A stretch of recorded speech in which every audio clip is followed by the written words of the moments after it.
Hi friends, welcome to my channel. నేనైతే మీకు ఈరోజు బియ్యం పిండి, సగ్గుబియ్యం, పల్లీలతో ఈ మూడింటితో కలిపి ఎంతో క్రిస్పీగా క్రంచీగా ఉండే మురుకులను అయితే చూపించబోతున్నానండి. మరి ఎందుకండి ఆలస్యం, వీడియోలోకి వెళ్ళిపోదామా. మరి ఒక కప్పు సగ్గుబియ్యాన్ని నానబెట్టుకోవాలి. ఒక గంట సగ్గుబియ్యాన్ని మనం ఒక గంట పాటు నానబెట్టుకోవాలి. చిన్న టీ గ్లాస్తో మనం పల్లీలను తీసుకోవాలి. ఈ పల్లీలను బాగా వేయించుకోవాలి. మీడియం ఫ్లేమ్పై పల్లీలను పచ్చగా ఉంచుకోకుండా బాగా వేయించుకోవాలి. పల్లీలు బాగా వేడితేనే మనకు మురుకులు అనేవి క్రిస్పీగా వస్తాయండి. పల్లీలు మంచిగా వేయించకపోతే మళ్ళీ మురుకులు మెత్తగా అవుతాయి. పల్లీలని మనం ఈ కంటెన్సీలో వేయించుకోవాలండి. మనం బాగా వేయించుకున్న పల్లీలని ఇలా పొట్టు తీసి నీట్గా చేసి పెట్టుకోవాలి. వీటిని మిక్సర్లో వేసి ఫైన్గా పేస్ట్ చేసుకోవాలి. మనం వేయించుకొని పొట్టు తీసి ఉంచుకున్న పల్లీలను ఇలా మెత్తగా ఫైన్ పేస్ట్లా చేసుకోవాలి. ఇలా మెత్తగా రుబ్బుకోవాలండి. బరకగా ఉంచుకోవద్దు. వాటర్ యాడ్ చేస్తూ ఇలా చాలా మెత్తగా చేసుకోవాలి. ఒక గ్లాసు బియ్యం పిండి జల్లెడలో వేసి జల్లెడ పట్టుకోవాలి.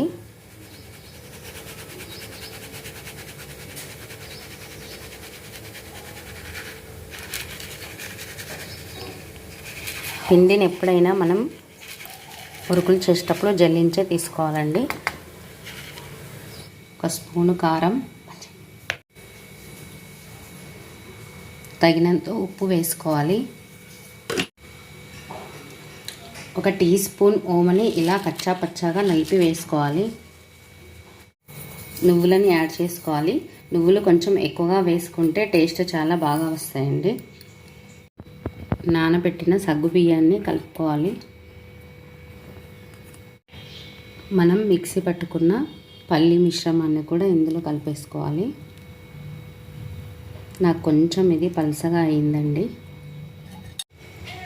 ఇందులో మనం కొంచెం గోరువెచ్చటి వాటర్ని యాడ్ చేసుకోవాలండి. పిండిని ఇలా ముద్దలా చేసుకోవాలి. పిండిని మనం ఇలా ముద్దలా చేసుకోవాలి, చపాతీ ముద్దలా చేసుకోవాలి. పిండి కంటెన్సీ ఇలా ఉండాలండి, కొంచెం సాఫ్ట్గా. ఇలా ముద్దలా చేసుకున్న పిండిని ఒక అరగంట పాటు రెస్ట్ ఇవ్వాలి. మూత పెట్టి ఉంచాలి ఒక అరగంట పాటు. మురుకుల మౌల్డ్ తీసుకోవాలి. ఇందులో పిండిని పెట్టి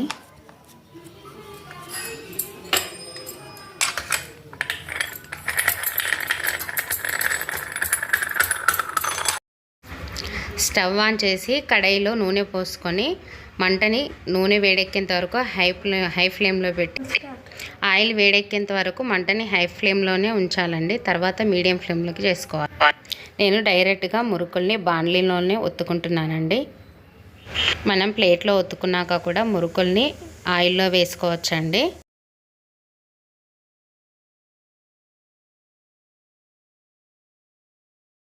మంటని మీడియం ఫ్లేమ్లో పెట్టి మనం మురుకుల్ని వేయించుకోవాలండి. లేదంటే మురుకులు అప్పుడే ఎర్రబడిపోతాయి, కలర్ అంతా మారిపోతుంది. అందుకని మంటని మీడియం ఫ్లేమ్లో పెట్టి వేయించుకోవాలి. క్రిస్పీ క్రంచీ కరకరలాడే మురుకులు రెడీ. చూసారండి ఎంత క్రిస్పీగా క్రంచీగా వచ్చాయో.